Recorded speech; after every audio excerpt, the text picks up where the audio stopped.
Alright guys, welcome to this tutorial today. Today's tutorial is going to demonstrate to you how we can take this brake rotor that you've drawn for part of your project and how we can actually then create the rim and the tyre. I might just jump back to this other tutorial here to show you what I mean. So you can see here in this tutorial, if I just turn off that picture and spin things around, we've got tyre, and there's the purple is the rim, and if I was to section this, you'll see that we've got all three parts joined together. So there's the brake rotor. We can see that the rim is fitting perfectly onto that with the same surface mounting area as the brake rotor, and we've basically then followed the existing profile that a picture is going to give us the rim shape and also the tyre shape as well. So the first stage to doing this rim and this tyre, is to open up your brake rotor and then to save it as a different name. So I've simply done that. I've opened up my brake rotor. You can see that's the only thing that's there. And then I'm going to File, Save As, or where am I? Here, File, Save As. And I'm going to make sure it's still in my Engineering Drafting Project folder. But I'm going to change its name to BR for brake rotor, comma, I think I can do commas. What's the next thing? Rim. And the last one will be tyre. I'm going to go with the English spelling Tyre. Go and save. And we should see it change here, which it does. And now we're ready to start to work out the shape of the actual rim that's going to fit on top of this brake rotor here. So just a little recap from probably your classbook lesson. We can see that we've made this rim with 4 studs into it. From your research into wheels and so on, you'll know that 4, 5 and 6 studs are allowable or usable by most car manufacturers. But for the simplicity of keeping this assignment within certain parameters, we're going to stick with not modifying the brake rotor surface mounting area, this area here that I've just made blue.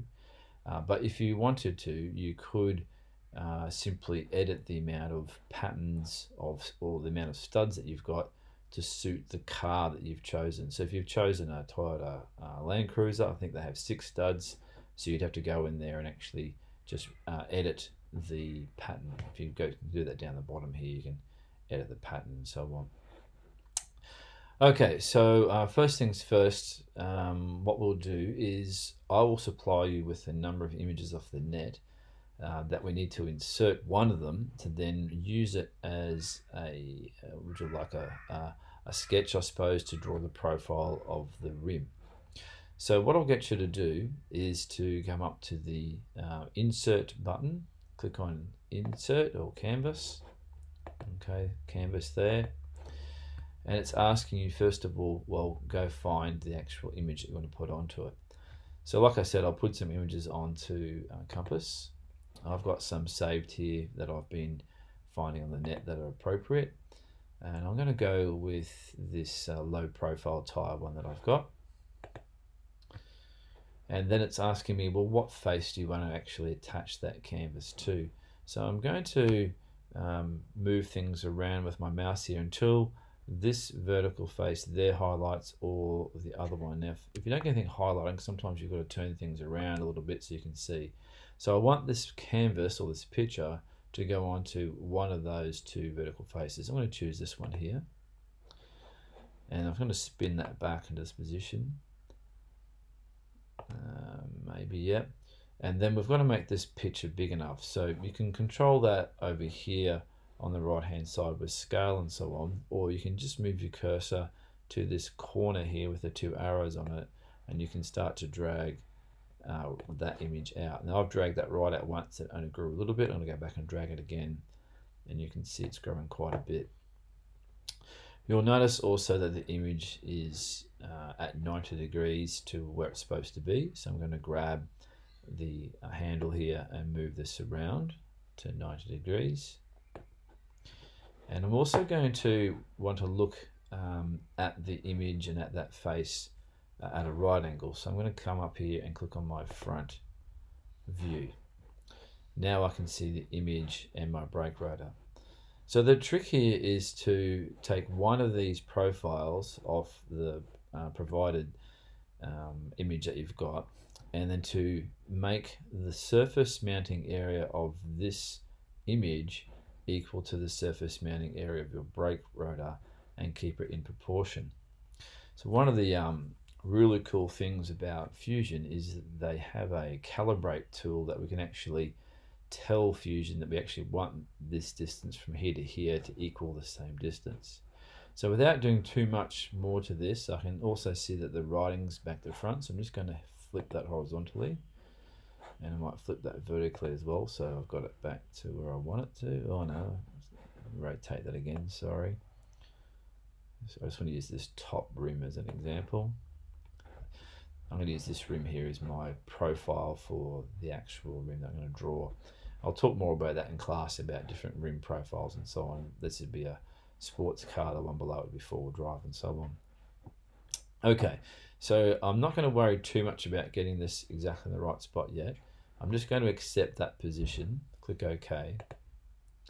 And you can see over here in the file tree, you've got a new text added, says canvases. Just expand that. And there you can see is the low profile Tyre canvas. And like everything else, you can turn it off and turn it on. And you'll need to do that a fair bit to actually understand how this thing works.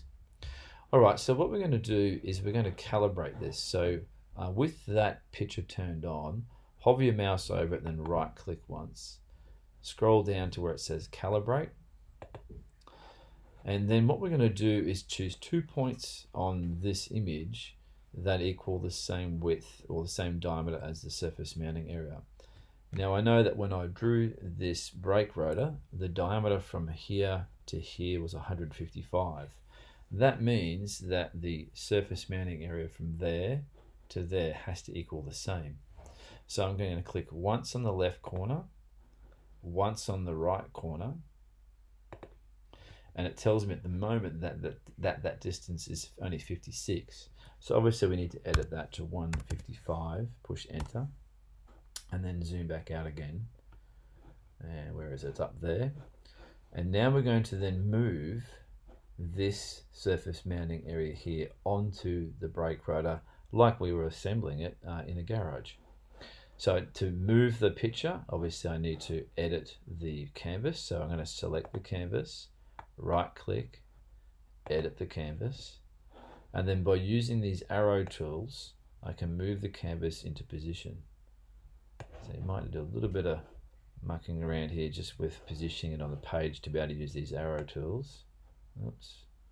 And I'm trying to get this center line lined up with that center line, but I still need to get this a lot closer in that direction there. Now once you get it close, I hope my mouse is not going to muck up on me. Oh, it's went too far. Then once you've got it close, you then start to use these X and Y distances here to then get it exactly in the right spot. So I'm going to zoom in, and there's my brake rotor, there's my canvas. You notice that you can change the opacity of the canvas so it's very visible or not visible at all. So I'm going to go for heaps visible, and I want to move this center line through that center line, and then I want to move that surface down to there. So I'm going to experiment with my x-axis. That's -50 at the moment. If I change that to say 55, and which way did that go? Let's have a look. That's going to go that direction. I'm going to change that to 60 then, and you can see it's moved it down, which is great. So they're basically now touching. And the other one is the y-axis, so it's currently 0. I might type in 5 and see which move. Okay, that moved that the wrong way, so I'm going to go -5. And now if you can see, I've almost got those 2 points lined up. The center here, though, is probably the important thing. So I want this center line off my image to line up with the center line of this wheel stud here. If it doesn't, then the rim won't be centralized. So I'm not going to worry too much about that at the moment, but what I am going to do is try to get this center line perfectly in line with that. So I might go back to say -4, maybe -3. Now I'm happy. that this center line from the drawing of the rim is lined up with the center of my brake rotor. The other thing I'm happy with is that this surface here is lined up perfectly with the surface mounting area. Now this is overhanging a little bit, but that's okay because we can use this as a guide to then draw this profile. So that's the first step, is to get the canvas or the picture calibrated and then lined up with the existing brake rotor as if it was going to be bolted on. You can see here also that there's this outline of the hole that's required for the wheel nut, happens to be lined up perfectly over the wheel stud on the right hand side.